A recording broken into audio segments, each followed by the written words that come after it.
Empty nesters, I'm getting a little bit ahead of myself, but this year I moved my oldest daughter off to college. And oh my gosh, what a shock to the system, right? I mean, and I still have two more kids at home, so I've got a little ways before I can really think about empty nesters or being an empty nester myself. But it certainly opened up the thought process of, wow, I mean, it's like I'm finally starting to understand what people go through on that. And it's a big deal. I know personally, I have a bunch of friends that are moving their last or second to last kid off to college. And now all of a sudden, here they are in this big house where they raised their kids. And now they're trying to figure out what's next in real estate for me.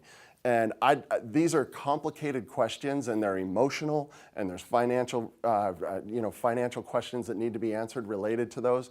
I'd love to have an objective conversation with you about this and just help you understand, or at least help sort through some of the decisions that have to be made as you start to think about it. Maybe we are getting to the point where we're gonna have to downsize from this big house where we raised our family into something, a condo at the beach. I think the biggest concern is just the emotional side of it, right? I mean, this is where I raised my family.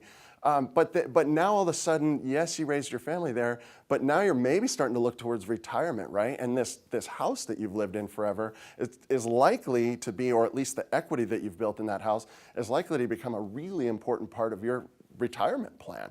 And so can you use that equity and go buy a house free and clear?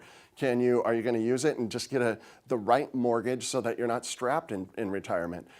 So I think it's two parts. It's emotional, and then it's financial, and making the right decisions as you drift into retirement. If you want more information, I'd love to have a chance to sit down with you and just sort of chat through some of this downsized real estate things that you might need to be thinking through. Give me a call, Bill Provost with Vintage Mortgage Group.